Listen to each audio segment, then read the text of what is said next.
America ने रसिया पर 16,000 से अधिक सैंक्शंस लगाए हैं, जिनमें से 11,000 से भी अधिक सैंक्शंस इंडिविजुअल पर और लगभग 4,600 सैंक्शंस फाइनेंशियल इंस्टीट्यूशंस पर लगाए गए हैं। बाकी के सैंक्शंस शिप्स और एयरक्राफ्ट पर लगाए गए हैं। रसिया के प्लेन्स यूरोपियन टेरिटरी में एंटर नहीं कर सकते। यूरोपियन टेरिटरी पूरी तरह से रसिया के प्लेन्स के लिए बंद है। सैकड़ों वेस्टर्न कंपनीज रसिया से बाहर जा चुकी हैं। इस तरह के प्रतिबंध के बाद रसिया की पूरी इकोनॉमी ध्वस्त हो जानी चाहिए थी, लेकिन ऐसा कुछ नहीं हुआ। ऐसा लगता है जैसे रसिया पर सैंक्शंस का कोई फर्क ही नहीं पड़ा। इन्फ्लेशन एकदम कंट्रोल में है।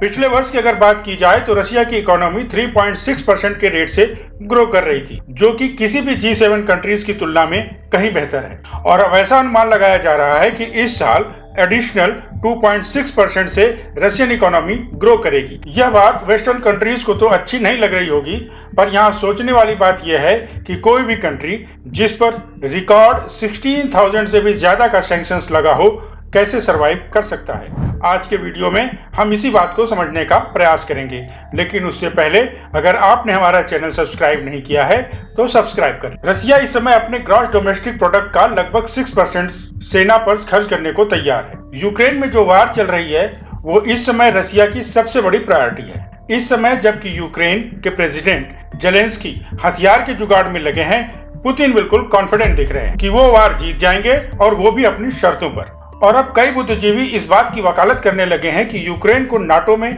यूक्रेन की ही भलाई के लिए शामिल नहीं करना चाहिए। ऐसे में अब जेलेंस्की और यूक्रेन के फ्यूचर को लेकर काफी अनसर्टेनिटी है, लेकिन रसिया निकट भविष्य में भी पुतिन ही लीड करेंगे। दुनिया के बड़े बड़े देश एक साथ मिलकर रसिया पर 16,000 सैंक्शंस लगाकर भी रसिया को रोक नहीं पा रहे हैं। आखिर ये कैसे हो रहा है, आइए समझने का प्रयास करते हैं। आपने ध्यान दिया होगा कि पिछले कुछ समय से गोल्ड के प्राइस बढ़ते ही जा रहे हैं, और इस समय गोल्ड का प्राइस अपने हाईएस्ट पॉइंट पर है। वेस्टर्न कंट्रीज ने रसिया के शिपिंग और ट्रेड पर तो प्रतिबंध लगा दिया, लेकिन गोल्ड के मार्केट को देखते हुए इस पर कोई सैंक्शंस नहीं लगाया गया। अब गोल्ड का मार्केट भी इतना बड़ा है कि इस पर आसानी से सैंक्शंस लगाया भी नहीं जा सकता।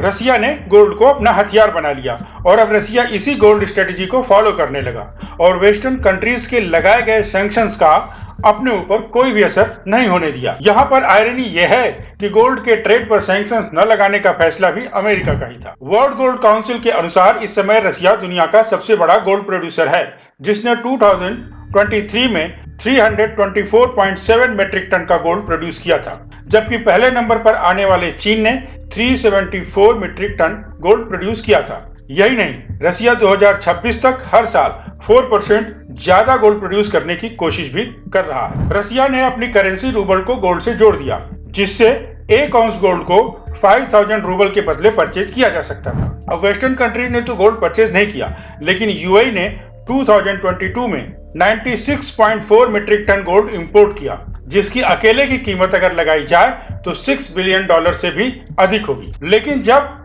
इसकी तुलना रसिया यूक्रेन के वार से पहले से की जाती है, तब पता चलता है कि इस बार यूएई ने लगभग 15 गुना ज्यादा गोल्ड इंपोर्ट किया है। यही नहीं, स्विट्जरलैंड ने भी 2022 में 75 मीट्रिक टन गोल्ड का इंपोर्ट रसिया से किया था। और सैंक्शंस लगने के बाद 2023 में यूएई और उज्बेकिस्तान से $8.22 बिलियन का गोल्ड इंपोर्ट किया था। अब यह कहने की बात नहीं है कि यूएई और उज्बेकिस्तान में आने वाला सारा सोना रसिया से ही आया था। रसिया ने अपनी इस स्ट्रेटेजी से सैंक्शंस को किनारे कर दिया। एक संस्था है Carnegie Endowment for International Peace, जिसने कुछ हफ्ते पहले एक आर्टिकल पब्लिश किया था, जिसका शीर्षक था why Russia has been so resilient to Western export controls, जिसके अनुसार रसिया 2013 से ही इस तरह के सैंक्शंस की तैयारी कर रहा था, और धीरे धीरे अपनी इकोनॉमी को डॉलर की डिपेंडेंसी से अलग कर रहा था। और जब आपको ये बात पता चलती है तो ये समझ आता है कि वेस्टर्न कंट्रीज के सैंक्शंस का तो कोई मतलब ही नहीं था। रसिया इसके लिए पहले से ही तैयार था। यही नहीं, आप रसिया की प्रिपरेशन देखिए। रसिया की चिप फैक्ट्री में 65 नैनोमीटर टेक्नोलॉजी की चिप ऑपरेट की जा रही थी, जो कि अगर अमेरिका से तुलना करें तो लगभग 15 साल पीछे है। ऐसे में अमेरिका को लगा कि हमने रसिया पर सैंक्शंस लगा के उसके पास नए चिप्स पहुंचने नहीं दे रहे हैं, जिससे रसिया को उन लोगों ने एक कोने में धकेल दिया है। अब रसिया की टेक इंडस्ट्री एकदम बर्बाद हो जाएगी, उसकी आर्मी भी अब लेटेस्ट वेपन नहीं बना पाएगी और रसिया हार जाएगा। लेकिन फिर से ऐसा कुछ नहीं हुआ। रसिया ने अपनी जरूरतों के लिए चिप्स का इंतजाम जल्दी कर लिया, पर प्रश्न उठता है कि रसिया ने ये किया कैसे। तो क्या हुआ कि रसिया ने सबसे पहले कंज्यूमर प्रोडक्ट्स में यूज होने वाले run of the mill computer chips और कंपोनेंट को मंगाना शुरू किया, जो कि यूएस में ही मैन्युफैक्चर होते हैं और इन प्रोडक्ट्स पर अक्सर सैंक्शंस नहीं लगा करते हैं, क्योंकि इस तरह के प्रोडक्ट रेयरली ही एक्सपोर्ट कंट्रोल के अधीन होते हैं। दूसरा काम रसिया ने ये किया कि रसिया ने अपने थर्ड पार्टी ट्रेडर्स के नेटवर्क को यूज किया, जिनको टैंक, मिसाइल्स और ड्रोन के कंपोनेंट्स के ट्रेडिंग पर सैंक्शंस नहीं लगा था। तीसरा काम जो रसिया ने किया कि अमेरिका की धमकी और एक तरफा सैंक्शन से परेशान देशों को मिला करके एक मल्टीपोलर वर्ल्ड की तरफ उनको शिफ्ट किया, जिसमें मल्टीपल सुपर पावर्स हैं और जिससे रसिया को बड़ा लाभ मिला। एग्जाम्पल के लिए चीन, भारत, यूएई जैसे देशों ने अमेरिका के सैंक्शंस को दरकिनार करते हुए रसिया के साथ अपने ट्रेड को और मजबूत किया, जिससे रसिया को काफी फायदा हुआ। एग्जाम्पल के लिए अगर बात की जाए तो इस समय चीन रसिया का सबसे ज्यादा ऑयल इंपोर्ट करने वाला देश है। भारत भी अपनी जरूरत के तेल का एक बहुत बड़ा हिस्सा रसिया से ही इंपोर्ट करता है। यही नहीं, 25 सितंबर 2024 को स्काई न्यूज में एक आर्टिकल आया जिसमें यह बताया गया कि कैसे ब्रिटिश लग्जरी कार्स रसिया में बेची जा रही हैं। अमेरिका ने सैंक्शंस लगा के ये सोचा कि अब ये लग्जरी गाड़ियां और इनके पार्ट्स रसिया को नहीं मिलेंगे, पर रसिया ने अपने पड़ोसी मित्र देशों से इसको मंगाना शुरू किया।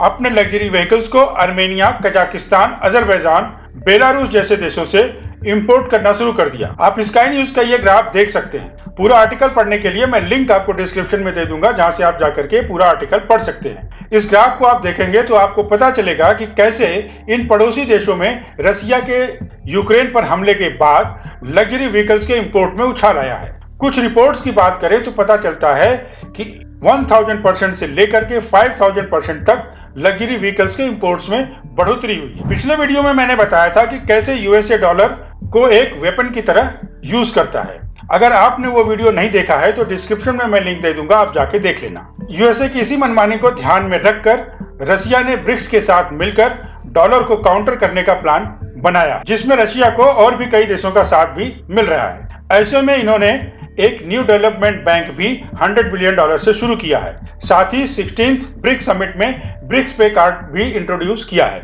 जिसमें मल्टीपल करेंसीज को यूज कर मल्टीपल करेंसीज में पेमेंट किया जा सकेगा। इससे भी डॉलर के साम्राज्य को झटका लगेगा। पहले लगता था कि अगर सैंक्शंस लगेगा तो उस कंट्री को फर्क पड़ेगा, और फर्क पड़ता भी था, पर अब रशिया को देख के लगता है कि अब सैंक्शंस का कोई मतलब ही नहीं है। वेस्टर्न कंट्रीज का इस तरह से एक तरफा दादागिरी से बाकी देश तंग आ गए हैं और ऐसे में डी-डॉलराइजेशन की तरह तेजी से काम कर रहे हैं। आपकी इस विषय पर क्या राय है, कमेंट बॉक्स में अवश्य बताइएगा।